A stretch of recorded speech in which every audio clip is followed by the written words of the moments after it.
All right, this is Gary with Yale, and I got my co-host Richard Carrington with me. How you doing, Rich? Great, good? Man. Great. Glad to be back, man. We miss being out here in the YouTube universe, so I'm really happy, man. Yeah, man. I know we got some good for you guys. But first of all, what I want you guys to do, like, subscribe, and hit that button. Yes. Give us some love.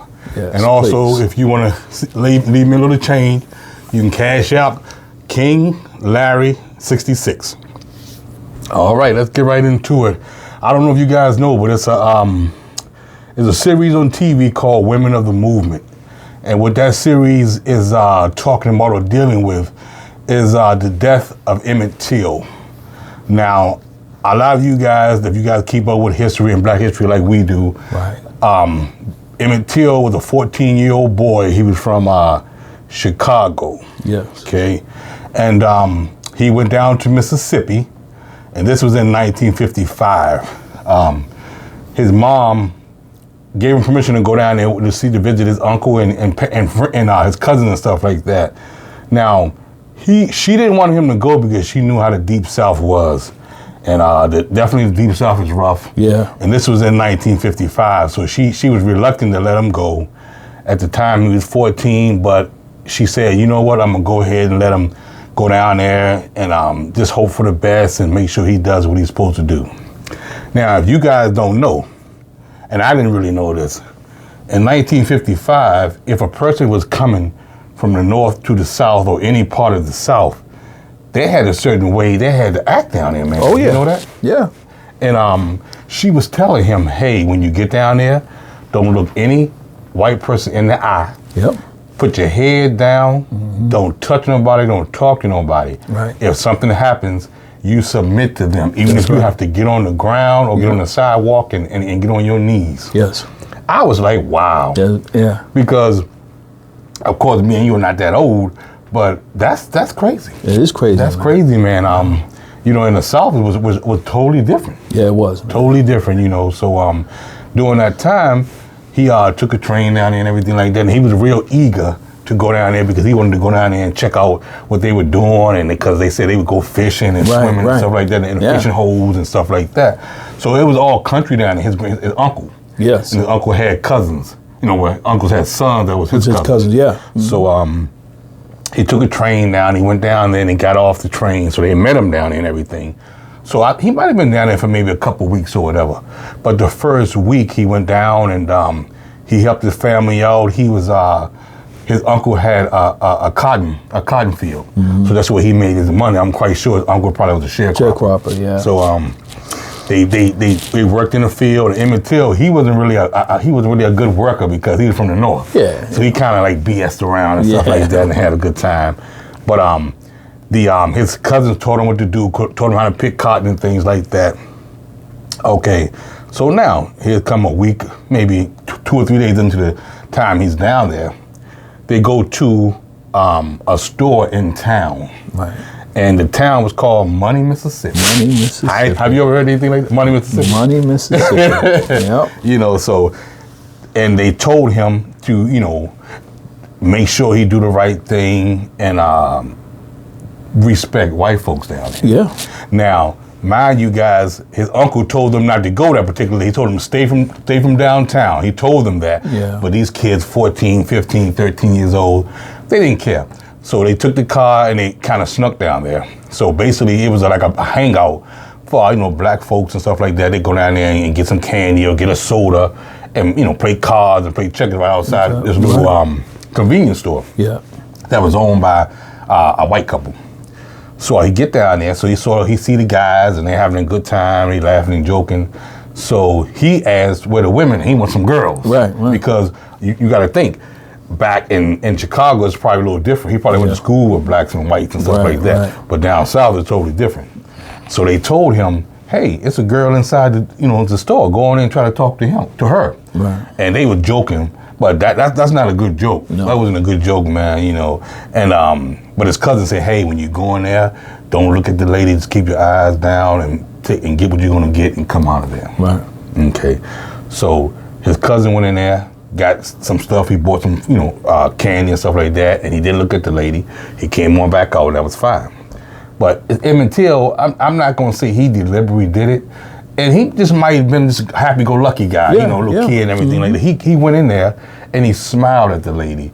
I'm not going to say it was something deliberately or he did it to see what's going to happen or saying he didn't believe what was going on. What you think? I think that it was just in his nature, man.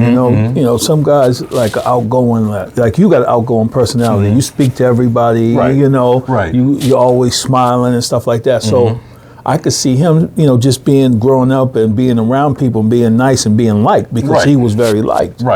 His cousins liked him, they respected him and everything. So, so he was one of those, he was a people person that could go out and say, hey, he didn't see anything wrong with it, I don't believe. And that's what they said, because, like now when you talk to the people that still living, like his cousins and stuff like that, they said he was that type of person, was charismatic, talker and stuff like that. But I'm gonna go backwards again to his childhood.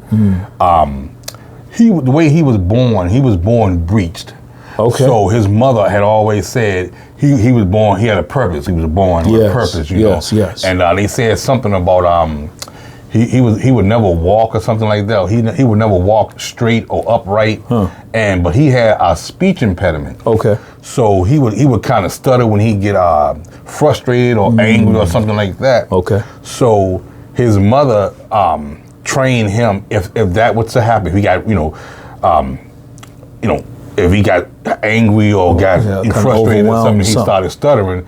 Had him take a breath and have him whistle. And to whistle through what was going on with him. She taught him that. Okay. And this is definitely important. Coming forward to what I want to tell you guys. So that happened. So he went into the store. He looked up at the lady and he smiled. Okay, and this is something you don't do down in the Deep South. You don't smile at no white women. You don't even talk to them. And she looked at him and got real upset. And then he got his stuff and he left out. And for some particular reason, he whistled, or you heard a whistling. Okay, so she got pissed. She ran out to the car. She got a gun. And everybody ran. They got out of it. They scattered. So now you get what I'm saying with the whistling. Right. So did he really whistle at her, or did he come outside and was excited or trying to talk to them? That he may have got flustered with his words and may have been doing that to calm down, like she had taught him to do. Well, nobody knew that. So, man, they got out of there, they ran and stuff like that. So it made about 3 or 4 days went past. And, man, do you know these individuals, the lady, her husband, and her husband's brother, came to Emmitt Till's uncle's house in the middle of the night, man. And they wasn't playing. They knocked on the door. They said, where's the Chicago boy? That's exactly what they said. So, everybody was like, what's going on? What's going on, sir? Blah, blah, blah. And they let him, they said, let me in the house. They let him in the house. It wasn't no, wait a minute, you can't come in here like that. They let him in, man. So it was these 2 white guys. They had guns. They had pistols. And they went all through the house until they found Emmitt. You know what I'm saying? They found him. They told him, put his clothes on, you coming with us. Okay. That had to be frightening for a 14-year-old child, man. It had to be, man. It had to be. You just think about, that's frightening for a grown man. Someone come in, and then to be in a situation where they can just come in and do whatever they want to you, and him not knowing really, and probably seeing how scared his family was, like, he didn't know what was coming next. No, he didn't. And I think there was a situation where they wanted him to put on his shoes, and he said he had to put his socks on first. He wasn't used to putting his socks on, his shoes on without socks. Right. But they was like, what they said, they just said, well, just come on. So I guess he put his shoes on or whatever. And man, his uncle, his aunt, they begged these guys, look here, sir, let me handle it. Okay, it was something he did wrong. Let me deal with him. If you guys don't have to take him. You can take him outside and beat him, like punishing him. And then the aunt even offered these guys money. Money. But they were like, nope, we going to handle it, man. So they got the young guy, they got him outside. So the thing that, it was some people outside with these individuals. They really lynch mob. Yeah, basically. But I think It might have been some black guys out there too, because the uncle said it was a voice out there in the car that he couldn't make out who it was, and they asked that particular person, "Is this him?" And they said, "Yeah," but it sounded like a soft voice. But he don't know if it was a woman or a man. Right. So they took him, man, and then he said he knew for sure it was some two black boys with them. So they got into the back of the truck with Emmitt. So basically they knew what was going on. So they took him. So then they waited, man, and they waited for a couple of days. They were like, well, they were just so sure that he wasn't coming back. Right. So after a couple of days, they went to search for him. So then they went to the sheriff's office, uncle, and said, hey, my nephew been missing. I want to let you know what's going on. It was a word out in town that he was disrespectful to a white female. He didn't mean no harm by it. And this is what happened. Okay, so we told him, okay, well, we're gonna try to find this and another. Time go on, they didn't find him. Do you know it took somebody going out in the woods? The guy was he was hunting. Yeah. Went out in the woods and saw out in the water. It was the Tallahatchie River out there. That they saw Emmitt's feet floating up in the air. So this particular guy that was out there hunting found his body. His body was weighted down from the neck by a fan from a cotton gin. This is a piece of equipment now, 75-pound piece of equipment that was on this young boy's neck to keep him in the water, but it didn't happen. Okay, so once, he told the sheriff, and the sheriff came out there and got the body and things like that. Before they even told Emmitt Till's family, like his uncle and stuff like that, the body was so mangled that they didn't know who he was. Yeah. They was like, people was looking at the body. It was just crazy. Yeah. It was unbelievable, man. They did all kind of things to his body. They stabbed him several times. Oh my God, they like poked his eyes out. It was crazy. They cut his ear off. They took all his teeth out. Yep. They like beat him to a pulp. So they finally, called his family, and his uncle went down there and identified the body. And basically, the only way that his uncle could identify the body was by a ring that Emmitt had that he wore. And he had got that ring from his father. His father gave it to him way back in the day. What I mean? His father was in the army. And gave it to him way back in the day. That's the only way he got identified. Yeah, that's crazy, man. The whole, when you think about that case, and we'll talk more about it and what happened as far as the accuser and all that later in life and all that. But when you think about that, man, and you think about like just us now, society and racism and all those things. But when I hear folks, especially white folks, talk about terrorism, I always want to say, we were the biggest terrorists there were. Yeah. What y'all did to black people for hundreds of years is terrorism. It's definitely terrorism. So, you can talk about Muslim terrorists or any other type of terrorist, but what occurred over and over, the lynchings and how they did that boy, and never mind a fair trial or anything, the things that America talks about being about, the First Amendment and the right to trial and freedom of speech and all that stuff. Exactly. It didn't apply to us. No, it didn't. Back then anyways, it really, but to see, just imagine being a 14-year-old boy and, you're sleeping or laying in bed in the middle of the night and these people are coming. Yeah. And you have no idea what's going to happen, but you know it's going to be bad. Right, of course. And you didn't even do anything. Nope. And even if you did whistle, or you it didn't matter. You looked at it or whatever. To have that happen, man, in such a brutal, brutal manner is like, it's something that whenever I think about it, because a lot of times we don't talk about stuff until Black History Month, which we're heading into, and MLK Day. Exactly. But there's so many things that happen to us, man. That we all walk around with post-traumatic stress because our ancestors have went through so much and they passed it down to us. We have it naturally because you think of generations and generations of people that were hung and and whipped and forced to work without money and everything. Yes. And all that is within our genes and in our DNA. You know what I'm saying? Because That's true. they had to experience that. So you look at this young boy and you say, wow, this is something, man. Yeah. This is really, it's sad, man. It is. You know, no matter how many, you heard it over and over, but no matter how many times you hear it, when you start to think about it and reflect about what really happened, it's so sad. It is. It is sad, and not that it haven't stopped. It's still going. It's still going. So I looked at that.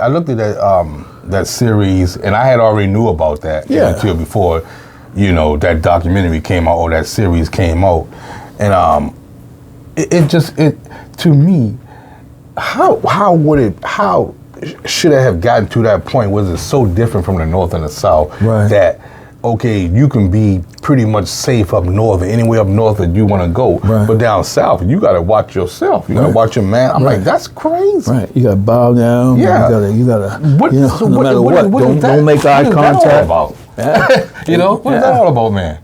And it all goes back to, once again, that Southern style of handling things, that Jim Crow thing, all that type of stuff, man. It was just rough. And then you look at the whole case, the trial of 12 white men. They couldn't find no black people. No, and then, they had done a lot to get rid of voting rights. So when people talk about, now, there's a lot of stuff about voting rights and, a lot of the right wing and, Republicans are like, oh, that's baloney. But systemically, they have been taking away voting rights since we got the right to vote. They've been taking it away. So that's true. They try to say like, oh no, it's made up. Man, there's so much history to what's going on now, and we just think, you and I talked about George Floyd, and it's a different thing, but it was still that same mindset. Yes. And and that was just. You're talking, 50, 60 years later. And still no justice, no peace. Yeah. And that's where that comes from. And so there's gonna be a point where people are just gonna stop. So see, like now, if that were to happen today, and someone were to show up, and they came to my door, they're gonna get met with something. Oh yeah. And it's gonna be hot lead coming at you. Exactly. You're not coming to my house and just saying. Barging in my house. Nah, what you need, what you want. He here, but you'll talk to him later. Or, this and that. We'll deal with it another time. Because if you cross this threshold without my permission, that's it. But see, it wasn't no laws like that. Maybe down the South, maybe up north it could have been. But down south, they had free reign to do whatever they wanted to do, man. And it was sad. It was sad. So basically, they was like, okay, if you down here, if you living there, you dealing with it, or you move. And a lot of black folk, they up and left. They went up to D.C., Chicago, New York, and places like that. That's where my family's from, Mississippi, on my mother's side. And they all went to Chicago, so I got a lot of family in Chicago. They got a street named after us. We got so much family. My mother's side of the family. And so, I've been, Mississippi ain't no joke, man. I know, bro. I didn't know you from Mississippi. Well, my mom's side. Cause my dad's from North Carolina, and my mom's from South Carolina. Okay. So it's probably still the same, but that's that deep South Mississippi. They ain't playing. They ain't playing down there. But it shouldn't even be like that. We should be able to go down there and speak to people and talk to people and date whoever you want to date. Yeah, exactly. You shouldn't have to be wary of looking at another woman for fear of being killed. Exactly. This is the United States, right? Right. This 2022. You still, this is not Russia. It's not communist country. Right. And it's been like that. So getting back to the situation, they found the body and everything like that, and they deemed it being that it was Emmitt, his uncle. So his uncle, of course, had to give his mother a call. And man, when they called her back home in Chicago, she just fell out. She had a fit, man, because she just knew that something was going on. Because once again, she didn't want him to go. She was reluctant to let him go. So they said what happened to him was his body, this and another. So what they were trying to do down in the state, in the city of Money, Mississippi, they were trying to cover it up. They was trying to bury him down there in Money, Mississippi. Without nobody looking at him. They wanted to get it done right away. But she was like, nah, nope. we got to bring my son back home. Yep. So they almost had him in the ground. Yep. And then she had talked to everybody back in Chicago. Back then, it was a Mayor Daley, I think. Mm-hmm. He was the mayor up there, and she got in touch with everybody. She got in touch with the NAACP and everybody that she could find to say, hey, this is not wrong. Something's happened. They're trying to cover it up.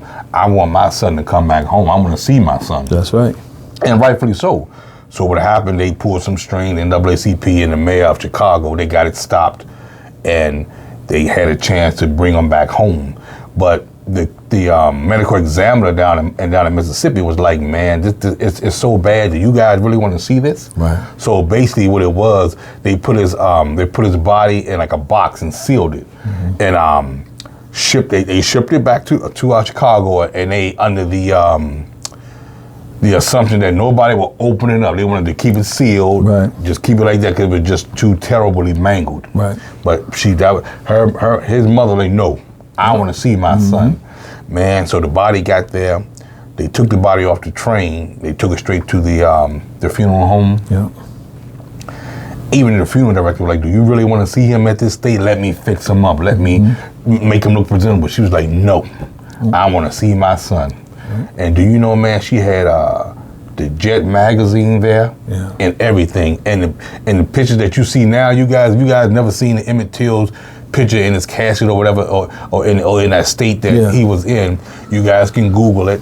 And that came from actually the Jet magazine pictures back in that day. Mm-hmm. She had the Jet magazine photographer go right in there before the funeral home even touched him and took pictures. You know? And then she looked at him, man, he was stabbed, his body was just mangled. He was stabbed several times. Like I said, they took his teeth out, and they shot him in the head. Yeah. She looked and she saw from one end to the other daylight where they shot him in the head. Yeah. And just imagine a mother witnessing that to their son. That was her only son too. Yeah. Only son, man. Yeah. And like, you know, people up here like to have family down south. Like my wife, she would go down the south in the summer. You know, me too. So they put them on the plane or the bus or the train. Yeah. Sometimes the bus. Yep. And you go down. I've done it before. Stay. Trailways. You stay down there for the summer. You come back. So imagine sending your son down on the train alive, and then they send them back in a box. The same train he went down in. Yep. That's got to be rough. Yeah, man. Gotta be rough. 14 years old. Yeah. You know, so she saw him and everything, viewed the body, and they did try to do something to make him look presentable. But she wanted the whole world to know, I want an open casket, and I want people to see what they did to my son. Yeah. And that's what happened. When the funeral came, they had an open casket, and they was like, how many people was in this funeral? Like, I mean, a lot of people. Yeah, it was a lot, man. And they said every fifth person that viewed his body fell out. Yeah. Just couldn't take it. Yeah. You know, and it was rough, man. It was rough.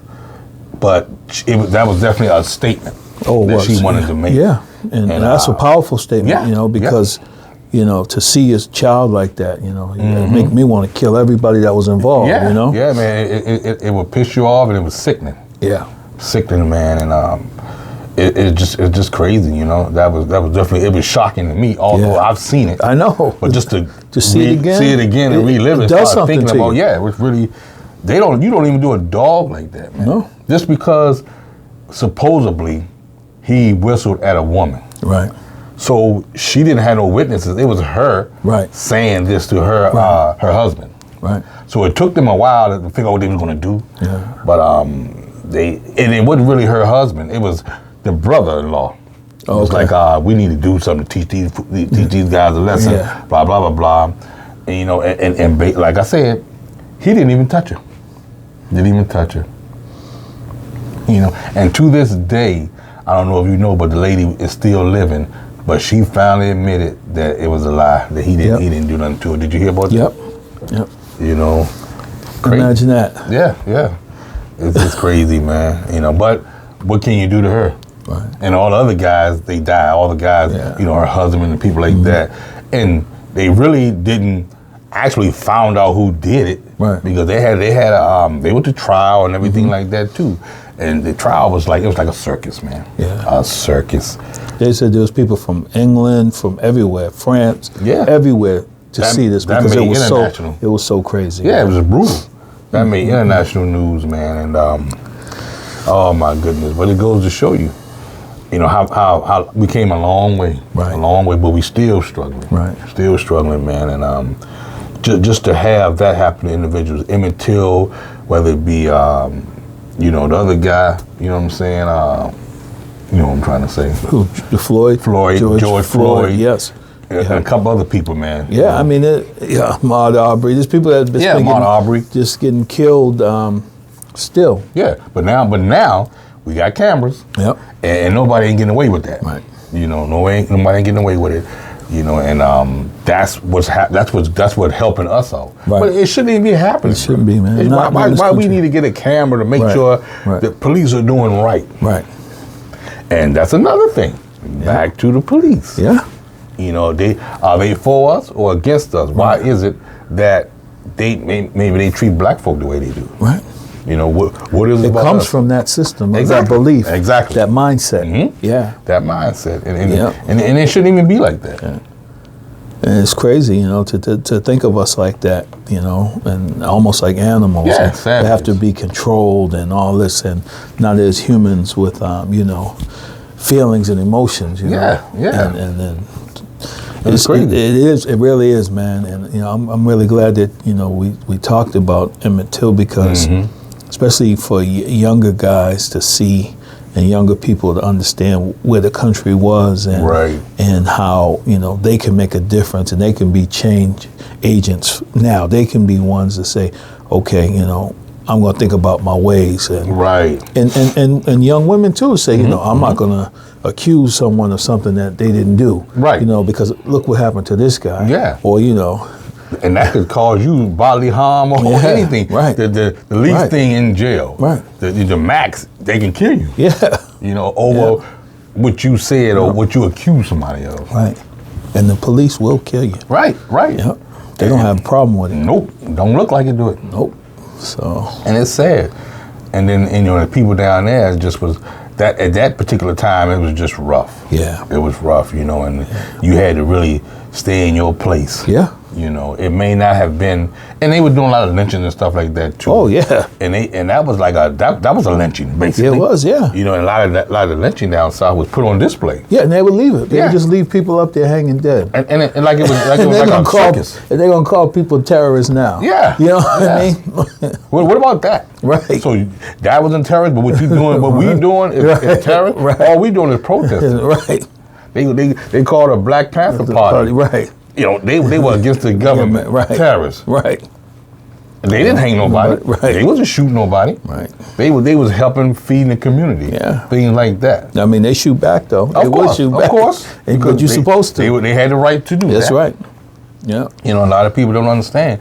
But you guys remember, next month is Black History Month, and what's going to be happening with myself and Richard, we're going to try to do one person a week. Yes. As far as Black history and who did what, because our people discovered and invented a lot of different things. A lot of things. So just wait and stay tuned for that. Yep. We're gonna have everything coming up. We're gonna have everything lined up as far as that's concerned throughout the month of February, and it's definitely gonna be fun. Yeah. But right now we're starting with Emmitt Till. And I would love for you guys to at least Google it, look it up, and just look at what happened, look at his story. And his mother was a real strong individual. She wasn't. She was. She didn't think she was strong like that. But a woman and her child, you can't stand in between that. No. You some things have changed. Yeah. Things have changed, and she really stood up to the task. And she was a real strong woman as far as making sure justice had got done for her son. Yes. They went to trial and things like that. And even the trial was ugly. The trial was ugly. I mean, it was a bunch of lies and deceit and stuff like that. But I would love for you guys to check out that Women of the Movement. That's on right now, and it should be on Stars or Showtime and things like that. And it's definitely dealing with the life of Emmitt Till and his family and what his mom went to and stuff like that. And also today, he have a couple of cousins that's still alive. Yes. And they can remember it vividly. Yeah. What happened, and people, they were just so scared. Yeah, They can wanted you to imagine? do something. Yeah. And you feel like a heel or feel like a punk or whatever. Right, right. But what could you do, man? Yeah. What could you They do would at that kill time? them too. Yeah, yeah. You know, so it was rough, man. We definitely been going through some things. Yeah. You know, but you think it's gonna get better? I do. I believe so, man. Yeah, and I yeah. think that we need to like have this conversation like we're having today, and just encourage everybody to like the video, subscribe and share, and also comment. And if there's topics they want us to cover, that just to drop you a line. Yep, you're right, guys. Like you said, just once again, like, subscribe, and share. Yes. And once again, my cash app is King Larry 66. If you want to, drop me a little change to help the cause, to help me do more, I'll greatly appreciate it. Anything else, Richard? No. You want to talk about anything else? Sure. No, I'm just glad we're back at it. And just let you guys know, we're back. We're back. All right, guys. Peace. Yes. Yeah, man. Yeah, I just can't imagine, bro.